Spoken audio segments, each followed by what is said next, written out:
Doge is going after university funding. The left is big mad, but it does raise the question, why do taxpayers give these gold-plated left-wing motherships $250 billion per year? The latest salvo comes at the once prestigious Harvard, who put itself in the hot seat by discriminating against Asian and white applicants, which is illegal under the Civil Rights Act, while egging on demonstrators threatening Jewish students. Trump told Harvard to cut it out, also demanding an end to racist DEI programs and allowing viewpoint diversity.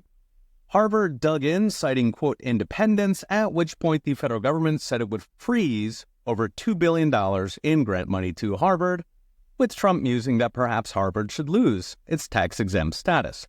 The left took that last one like a nuclear bomb, the end of democracy, but it's worth noting that Bob Jones University did lose its tax-exempt status for 40 years precisely for racism.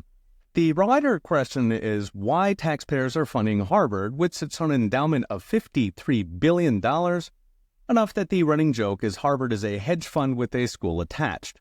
There are other universities, and they're sitting on more than $900 billion between them. And yet they sponge hundreds of billions from taxpayers every year, so much for independent. The reason they get the money, of course, is that universities have been loyal foot soldiers for the left-wing deep state. According to surveys, going to university swings political beliefs to the left by roughly 14 points. For whites, it's closer to 24 points. Meanwhile, universities fund left-wing causes and produce left-wing research used as propaganda for those causes on a level that would make U.S. aid blush, making universities the mother of political slush funds, but also the left-wing mothership that installs suitably brainwashed left-wingers into the commanding heights of every profession, from law to medicine to corporate management. Looking at you, Disney. Why do they get away with it? Easy. Universities capture the power to decide who gets a good job, forcing you to either send your kids to college for a couple $100,000 and a potential gender swap, or your kids will fix cars. This happened in a series of court cases culminating in a 1971 decision that effectively outlawed competency exams as racist because some races scored better. Universities milked the breach for, at this point, $5 trillion in federal funding and counting.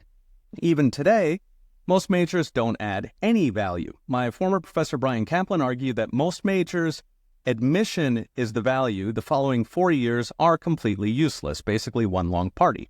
An expensive party, you could drink beer on a Thai beach at 1/10 the cost.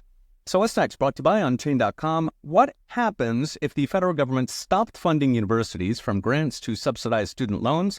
For one, university would be a lot cheaper since government subsidies drive up tuition. More important, college would be a lot smaller. People would only go if their career needs it, so medicine, engineering, hard science, and banks would only lend for a college degree on useful careers, because without taxpayer bailouts, gender studies are pure credit risk. Before government, universities did engage in bona fide research funded by actual companies building actual products, instead of paying professors to gender swap rats or write about the feminist interpretation of glaciers. Not a joke. The left will fight for every university penny because they know who butters their propaganda mill, and the country would be better cutting off all universities altogether. Okay, we'll be watching. See you next time.